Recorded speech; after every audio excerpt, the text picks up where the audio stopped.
my name is Kelsey Huncheski, and I'm going to be talking to you today about digital cheating and plagiarizing in schools. A lot of what we see is incorporating safe technology in classrooms. I think a lot of teachers are a little bit nervous or scared to incorporate the technology just because there are so many safety issues as well as plagiarism issues. So speaking of plagiarism is the attempt to pass off the ideas, research, theories, or words of others as one's own. So most of the time we see students using two types of plagiarism, the intentional and the unintentional. The intentional is pretty self-explanatory in that a student would just simply go on Google, find a paper that's already written, put their name on it, print it off, and give it to you as the teacher, calling it their own. A lot of times though, the most common one that we see is the unintentional, where the student just doesn't realize that they're plagiarizing. However, the consequences are just as harsh. So why do students plagiarize? Students plagiarize because simply poor research, poor time management, not wanting to do the work, or the pressure to keep good grades.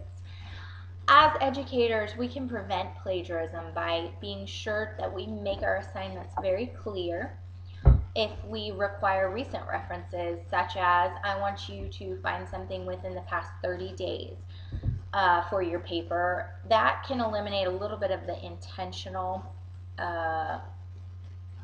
plagiarism, because a lot of papers are written more than 30 days ago.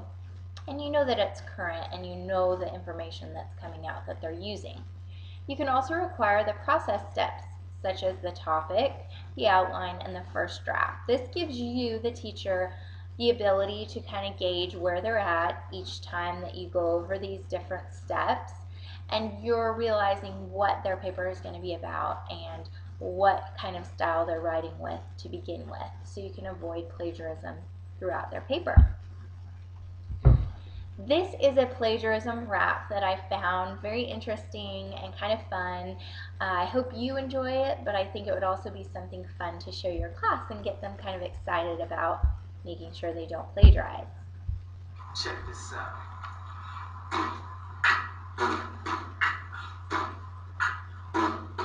Plagiarism is nothing short of a crime, an act of treason against the mind. I can spell it whenever it's required. Remember, IAR is also in the word lab. They're useful sources, and it's alright to use them, but I can't forget to cite, as Shakespeare said, to thine own self be true.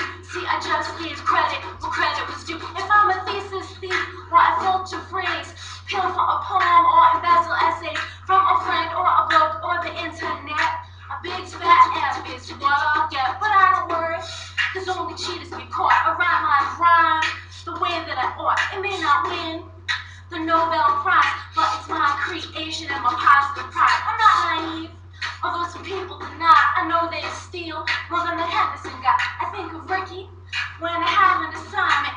The only time to steal is on the baseball diamond. I swear upon the dictionary A to Z that the words and ideas all came from me. There are many formats for citing a source. I choose one and stay consistent, of course. My bibliography shows that I'm honesty.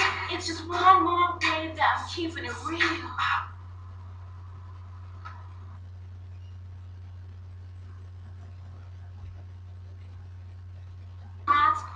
For citing the source, I choose one. Oh, I totally messed that up. So that was actually a teacher that did that, and I think that's something so fun and cool that she did with her students. As well as I love the YouTube resource incorporating the technology in the classroom, because it gives students a whole new way to learn and kind of see their different abilities and effective ways to understand through different ways or means of learning. The internet can provide a lot of interesting ways and diverse, current, up-to-date materials. So I think it's super important to utilize the internet in those ways. Next, we have cell phone cheating. Zoom this out a little bit. Cell phone cheating is something that has become a lot more apparent, especially in the recent years where everyone has a cell phone. Uh, Elementary school students have cell phones, smartphones at that.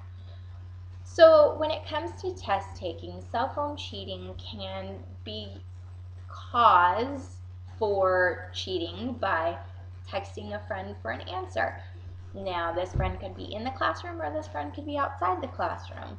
Outside the classroom, the friend probably has the ability to look up the answer, whether it be internet or a textbook. So that can create a lot of issues. There's also the taking the pictures of exams or study guides.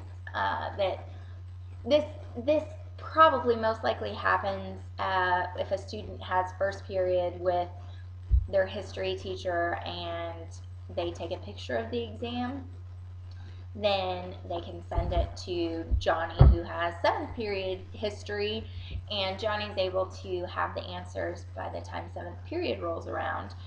It also can be utilized, like I said, with study guides. A lot of teachers use study guides for their tests.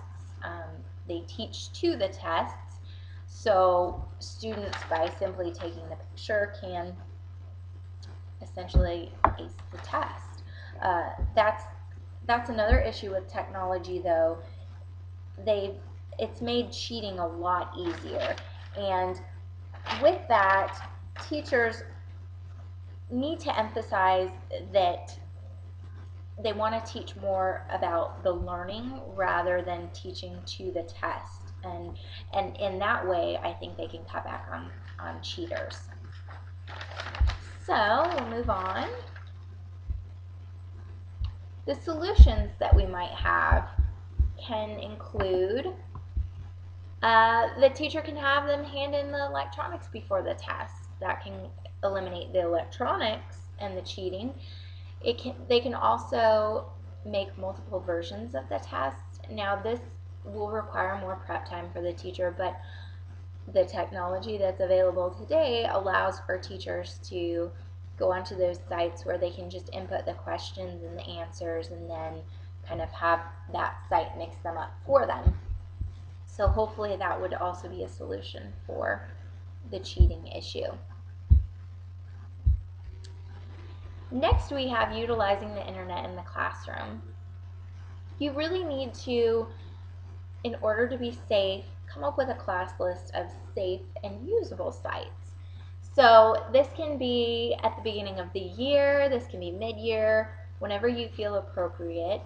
And I think that it could be more of an open discussion as far as what do some of the sites students go to, what are some of the sites students go to now, and are they appropriate for the classroom setting, are they appropriate for the assignment, and basically have that list displayed constantly, whether it's on butcher block paper or your whiteboard, so students are constantly reminded of appropriate sites to go to, and then it falls back on them and them being responsible for what they're visiting and what resources they're utilizing.